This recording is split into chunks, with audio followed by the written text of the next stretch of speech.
great pleasure right now to welcome to the show a woman I've been looking forward to having on for a long time. Multi-talented performer, singer, and actress, and great to have joining us today is Julie Budd from New York. How are you, Julie?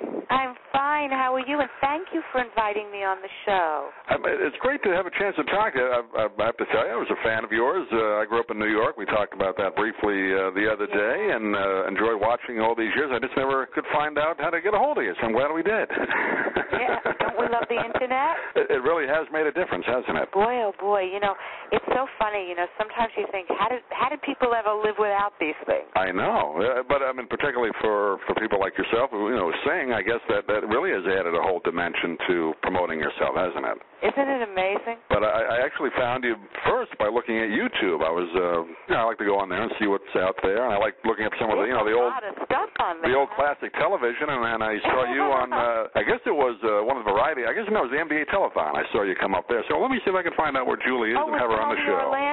Tony Orlando from New York. Right. Yeah. Oh, he's such a nice guy.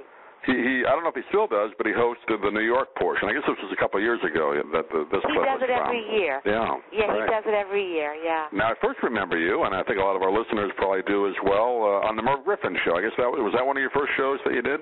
That absolutely was. I was 12 years old, and my conductor, Herb Bernstein, was recording Merv, and Herb had just met me and my parents, and he invited me down to the session, and I met Merv, and on the break of the session, Herb brought me over to the piano and asked Merv to play I'm Always Chasing Rainbows.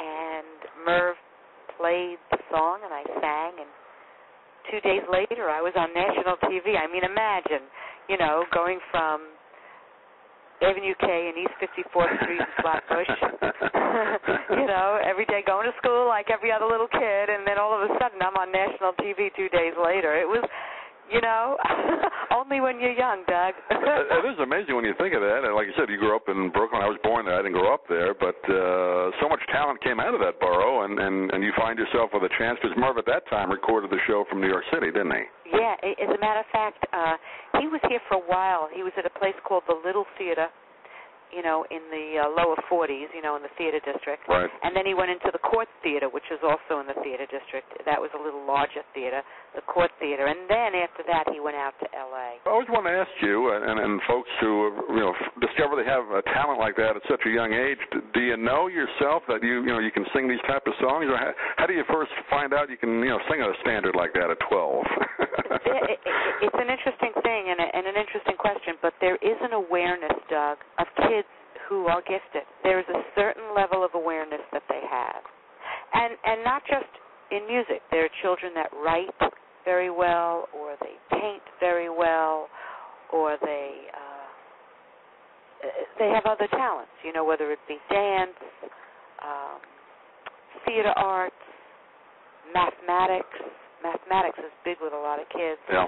The ability to play instruments.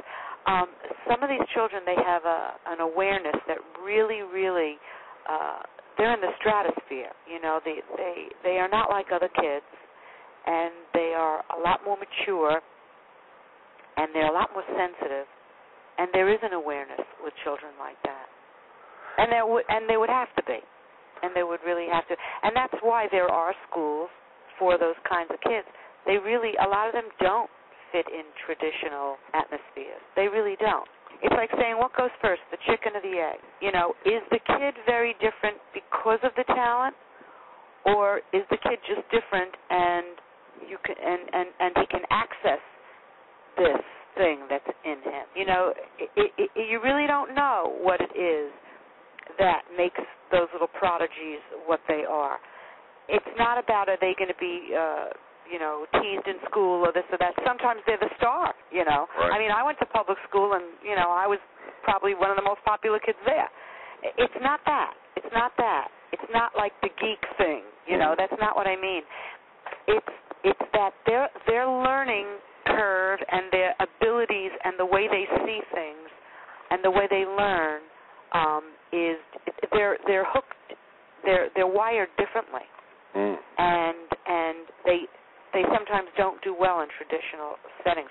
listen, a lot of really talented kids get lost in the public school system for that reason. Yeah, that's true.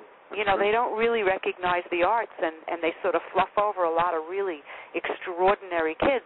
And they say, well, you know, they're not keeping up, and they're not this, and they're not bright, and they're not that.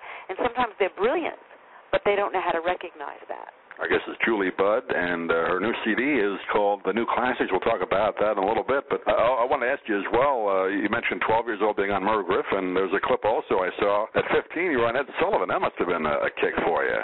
Well, I have to tell you, Ed was one of the nicest people I had ever worked with. Ed, and I'll tell you who else was a darling, was Mike Douglas. He was a fine, fine person.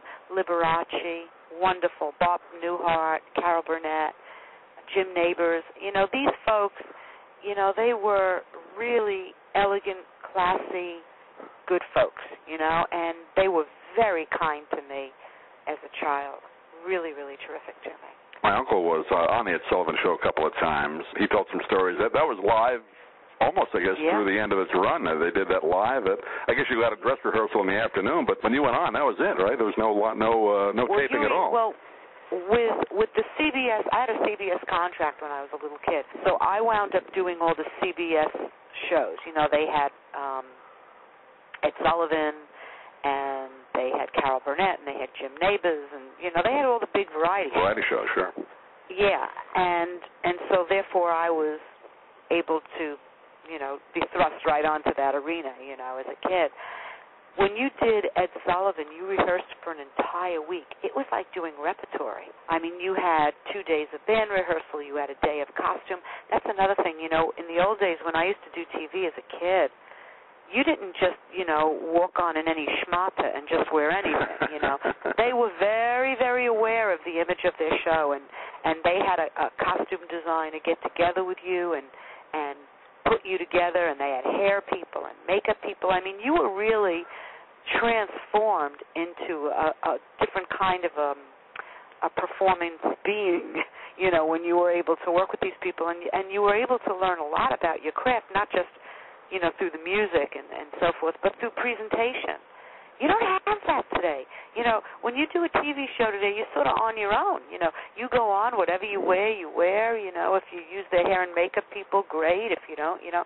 It's a very different kind of presentation today, whereas, you know, years ago, they were very image conscious about what went on their shows, and they had departments for all this. So, I mean, you were there the whole week. You were there the entire week. Peter Gennaro was the choreographer. The show had its own choreographer, Peter Gennaro. Sure. I don't know whether you knew that. I knew that name. But yeah, and they had Ray Block for the orchestra. Ray Block, right?